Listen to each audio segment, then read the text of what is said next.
What if the words attributed to the Prophet Muhammad, peace be upon him, aren't always what they seem? In this video, we're diving into one of Islam's most urgent intellectual debates. You'll meet classical scholars who dedicated their lives to preserving these traditions, and modern thinkers challenging us to rethink how we engage with them. We'll explore controversial case studies, stoning, women's rights, even the apocalypse, and ask, can we honor the past while evolving for the future? Whether you're a student of Islamic law, a curious believer, or someone navigating faith in a changing world, this isn't just about history. It's about your life, your values, and what it means to be Muslim today. Let's begin.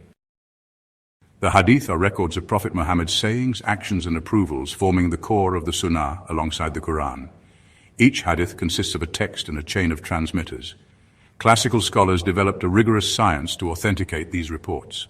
Imam al-Shafi'i, who lived from 767 to 820 CE, for example, championed the primacy of hadith, arguing that divine will ensured the Prophet's example was preserved. By the 3rd Islamic century, or the 9th century of the Common Era, this led to mature hadith scholarship. 6 canonical collections were recognized. Among them, Imams al-Bukhari and Muslim were foremost.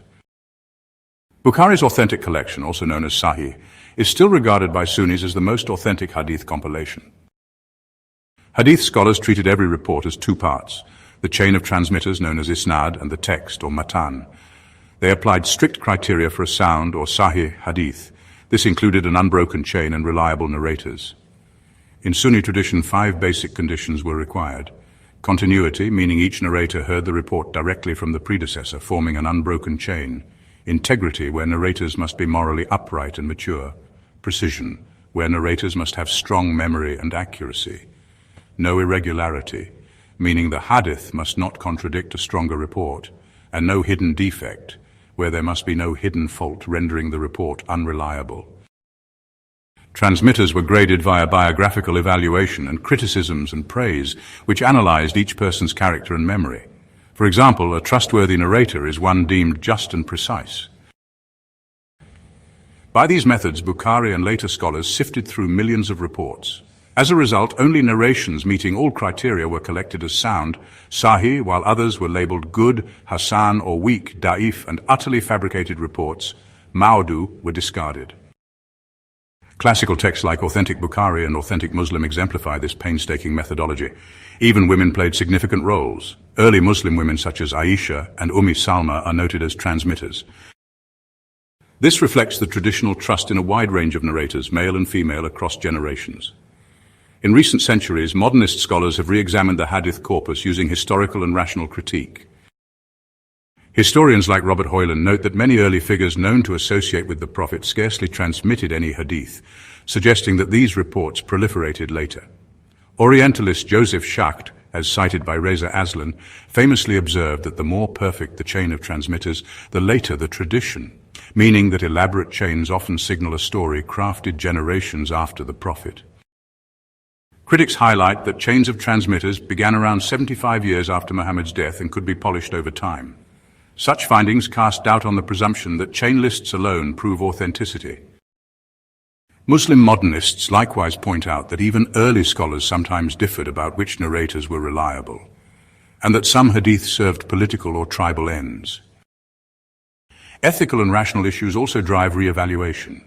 Certain hadith appear to conflict with universal ethics or the spirit of the Quran. For instance, modern scholars observe some reports convey misogynistic or violent views. Khaled Abu el-Fadl notes that the hadith tradition contains misogynistic traditions, sparking reinterpretation. He and others find tension reports, some narratives that bolster patriarchy and others that celebrate moments of female agency, creating a clash for interpreters. Similarly, apparent contradictions between hadith and Quranic principles, for example on justice, mercy, or social rights, prompt scrutiny.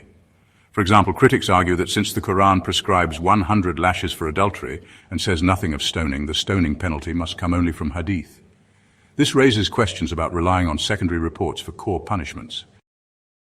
These historical, moral, and logical concerns have led scholars like Fazlur Rahman, Javed Ghamdi, and Muhammad Asad to advocate new approaches to the prophetic tradition, or Sunnah and Hadith. Fazlur Rahman, who lived from 1919 to 1988, was a pioneer of contextual Quranic scholarship. He insisted on distinguishing the prophetic tradition, the Prophet's living tradition and universal message, from Hadith, which are the recorded narrations. Rahman taught that the prophetic tradition is a living tradition in society, while Hadith is a reportage of the prophetic tradition.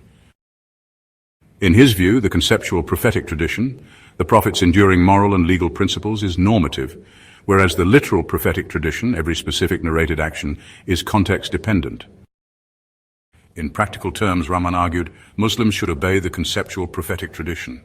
For example, justice, mercy, consultation, and use reason to interpret literal reports. He stressed closing the gap between Prophet-era situations and modern life.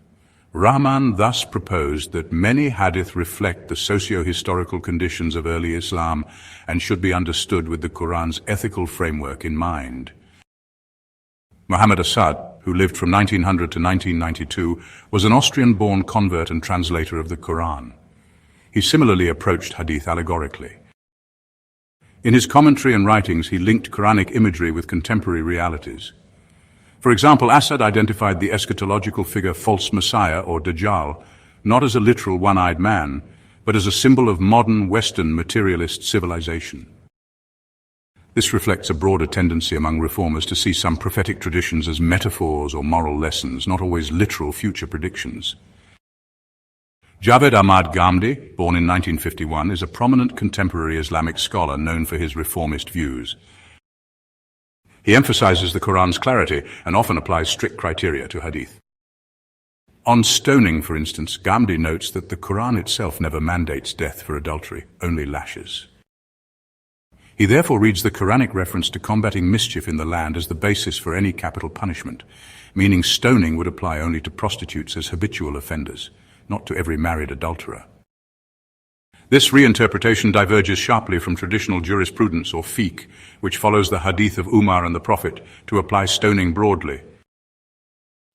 Similarly, Ghamdi points out that the Quran's 33:35 affirms equal virtue for men and women, for believing men and women, for patient men and women, for men and women who humble themselves, underscoring gender equality. He writes that Islam views a woman as not merely subject to man. She has her own separate and complete entity in all respects. She is master of herself in all respects. In effect, when hadith seem to limit women unduly, Ghamdi refers back to the Quran's universal principles and requires very strong evidence to uphold restrictive narrations.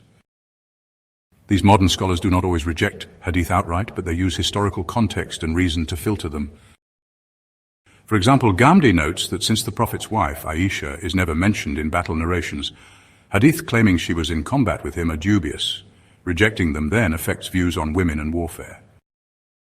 In sum, figures like Rahman, Asad, and Ghamdi urge Muslims to reanalyze hadith in light of the Quran and contemporary values, sometimes accepting a narration's moral substance while questioning its literal authenticity or applicability. Case studies, different outcomes. The contrast between traditional and modernist views can lead to different beliefs and rulings. A few examples illustrate this. The false Messiah, Dajjal. Traditional hadith collections describe the false Messiah as a deceptive figure who will appear before the last day. Many Muslims accept these hadith literally. Modern thinkers, however, often question their historical accuracy. Muhammad Asad interpreted the false Messiah as symbolizing the excesses of modern Western society. Others, like Javed Ghamdi, note that the Quran never explicitly mentions a false Messiah, suggesting these traditions may be allegorical or mythic. As a result, some young Muslims view end times narratives symbolically, focusing on contemporary issues, for example, materialism, media manipulation, rather than anticipating a literal one-eyed figure. Stoning for adultery. Classical Islamic law, heavily reliant on hadith, prescribes death by stoning for married adulterers.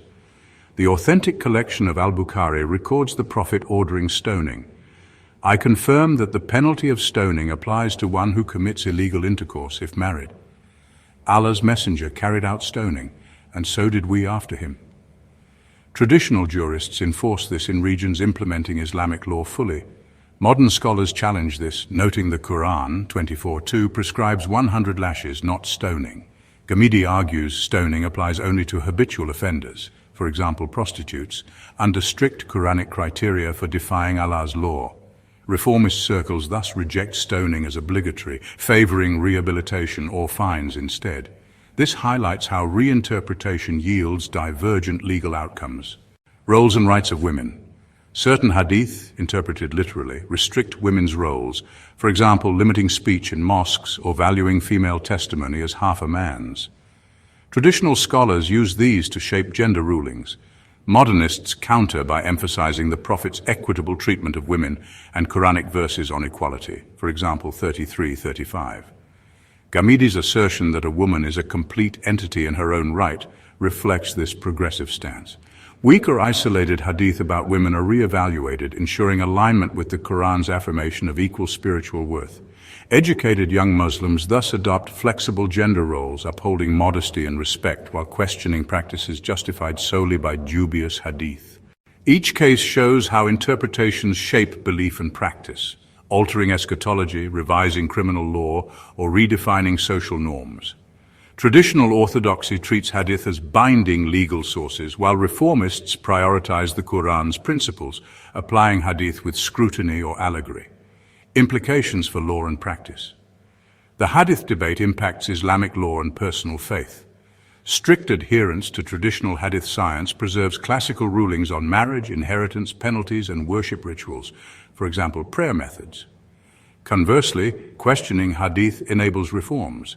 Nations may discard punishments based solely on isolated reports, or communities may expand women's roles absent explicit Quranic bans.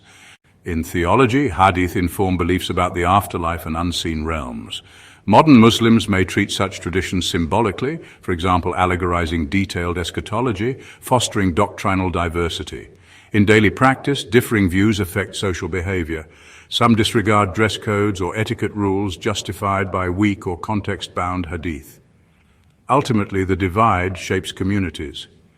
Traditionalists fear undermining Islam's integrity, while modernists warn against uncritical adherence conflicting with justice or modernity. Islamic education now blends classical hadith science with critical studies, teaching students to compare Quran and hadith, evaluate chains, and contextualize rulings. For young Muslims, a constructive middle path avoids wholesale acceptance or rejection of hadith. Scholars like Khalid Abu el-Fadel advocate a circumspect approach, using hadith for dynamic solutions to modern challenges through reasonable interpretation. Practically, this means learning traditional hadith science to distinguish strong from weak reports, applying critical thinking, for example, researching a hadith's chain, context and purpose before rejection, rejecting narrations contradicting the Quran's spirit or ethical wisdom. Many scholars promote the principle that the messenger's example embodies universal values, not literal mandates. This idea, inspired by Fazlur Rahman, urges adherence to the Prophet's timeless ethics, justice, compassion, while contextualizing specific reports. Youth can ask, does this hadith align with core Islamic ethics? Was it addressing a specific historical situation? Does it conflict with clear Quranic guidance? This balanced approach honors tradition while embracing reason, reflecting Islam's legacy of intellectual rigor.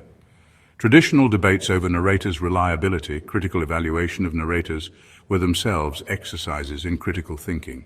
Today's Muslims can continue this legacy by studying under qualified teachers, comparing narrations, and engaging respectfully with scholarly diversity. The goal remains sincere pursuit of truth.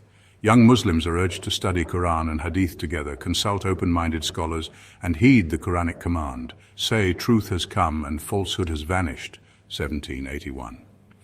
By blending critical inquiry with devotion, Muslims bridge tradition and modernity, strengthening faith through reflection, deep reflection, and evidence-based scholarship.